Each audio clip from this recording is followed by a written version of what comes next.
I spent my summer, like the previous two, by the sea, barefoot, chasing the sun, with families that were not mine, making memories with families that were not mine.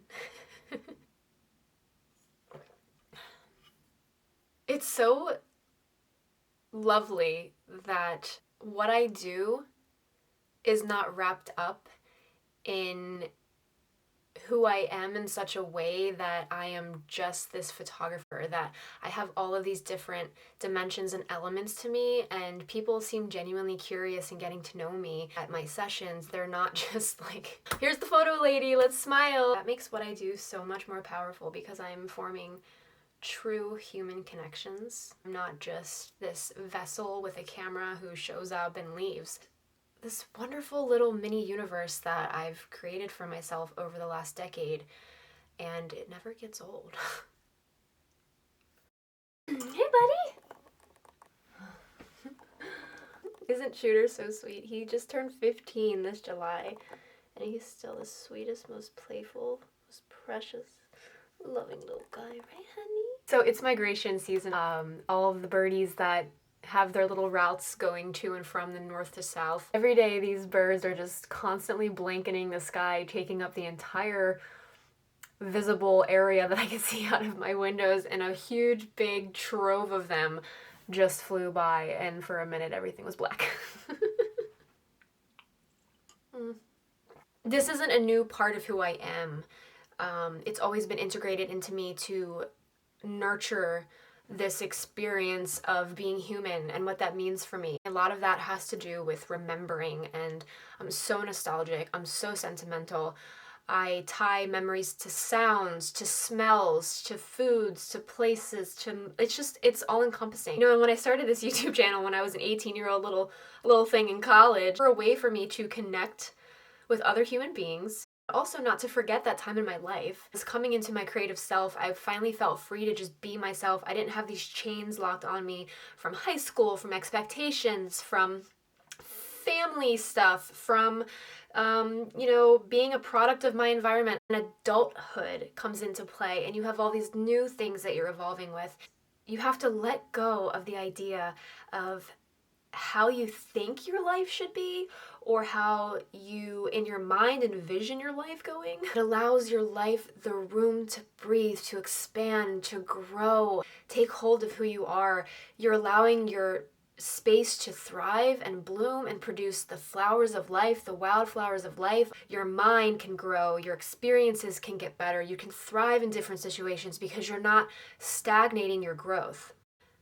It might look a little different in terms of what you thought you'd be doing, who you thought you would be, the types of things you think you'd be doing. Like I said in my last video that I posted, I'm living my life now in such a way that it's a love letter to my inner child. I am allowing myself to do the shit that I want to do. When you spend your life like I have in fight or flight, overanalyzing, overstressing, constantly waiting for the shoe to drop so that you can be the predator and not the prey of your own life. When you've spent your whole life like me, trying to take care of everyone else's needs before your own, or you're not going to be loved or liked or whatever, which is all deeply rooted in your core belief system from when you were little, it's harder to open up. I always don't want to feel like I'm burdening people with my shit. Letting people in is so powerful. I had several sessions this year too where I went into a session after having a really rough mental day. Beautiful, like, just flow of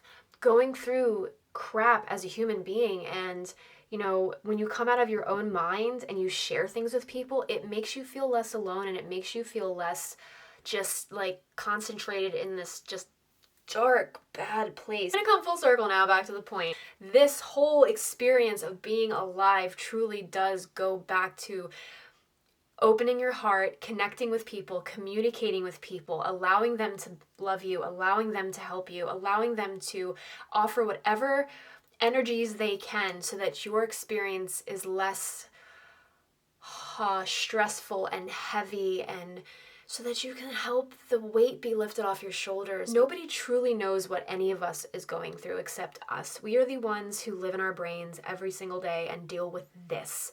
So unless you're expressing and talking and being vulnerable, so good. I want to leave one more thought and reiterate what I said earlier, because I think it's so powerful. And that is, you cannot have the life that you want, that you know for certain is yours, until you let go of what you think your life should be, what you think your life is expected to be. Then you can have the life that's truly meant for you. You must learn a new way to think before you can learn a new way to be. I'll see you guys soon. Bye. Super duper fly girl, she's the cutest girl that you've ever known. When you're home alone and you're really bored, I know that doesn't really rhyme, then you know you should subscribe. I just always felt like I never wanted to forget moments, because I know that time is not infinite, at least for us mere mortals.